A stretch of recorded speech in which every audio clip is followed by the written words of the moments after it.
የዛሬው ትንታኔያችን ስለ አንድ ጥንታዊ መዝሙር ነው።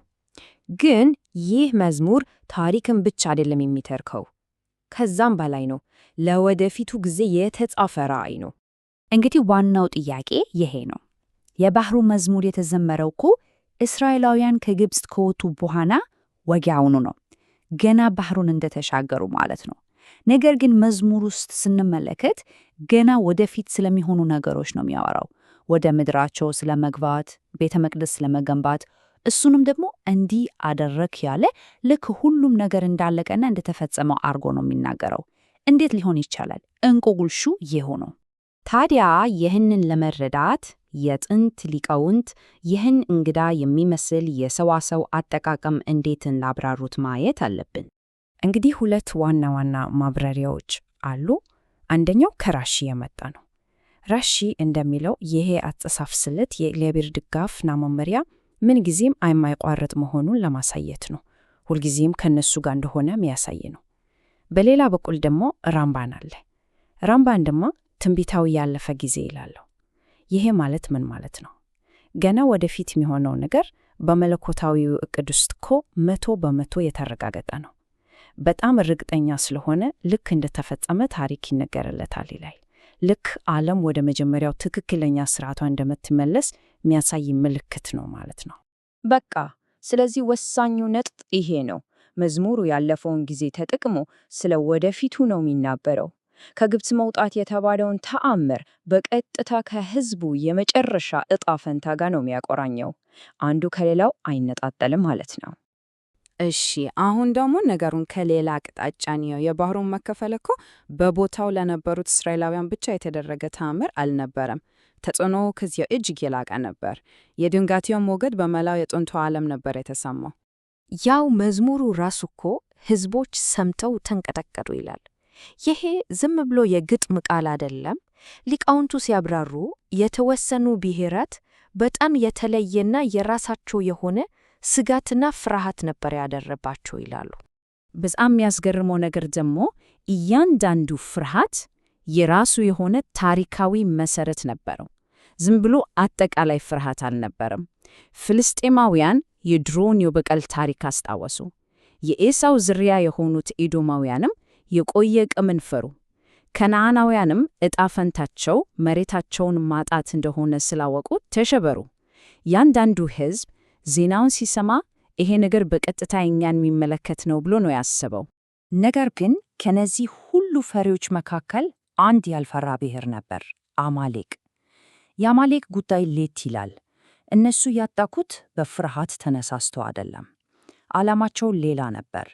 ዓለም ሁሉ በተአምሮ ተደንቆ እግዚአብሔርን በሚፈራበት ሰዓት እነሱ ያንን ስሜት ለማቀዝቀዝ፣ ለማብረድ ነበር የፈለጉት።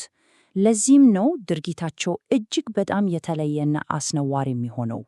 እንግዲህ የዓለም አቀፋዊ ተጽዕኖ አንድ ትልቅ ነገርን ያመጣል። በሕዝቡና በፈጣሪ መካከል ያለውን ግንኙነት ወደ ላቀ ደረጃ ያሸጋግራል።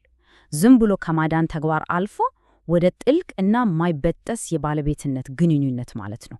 መዝሙሩ መጀመሪያ ላይ የሚጠቀመው ቃል አለ። እስራኤላውያንን የዋጀሃቸው ሕዝብ ይላቸዋል። በዕብራይስጡ አም ዙ ጋልታ። ይሄ ጽንሰ ሐሳብ ጌውላ ወይም ቤዛነት ይባላል። የመጀመሪያው የነጻነት እርምጃ ነው፣ ከባርነት የማዳን ተግባር። ትንሽ ቆይቶ ግን ቃሉ ይቀየራል። የገዛሃቸው ሕዝብ ይላቸዋል። በዕብራይስጡ አምዙ ከኒታ። ይህኛው ደግሞ ኪንያን ይባላል። ትርጉሙም ባለቤትነት ወይም እንደ ውድ ንብረት መቆጠር ማለት ነው። ይሄ ዝም ብሎ ነፃ መውጣት አይደለም። ኦሪትን ከተቀበሉ በኋላ የተፈጠረ እጅግ በጣም ጥልቅ የሆነ ግንኙነት ነው። ልክ እንደ ውድ ሀብት መሆን ማለት ነው።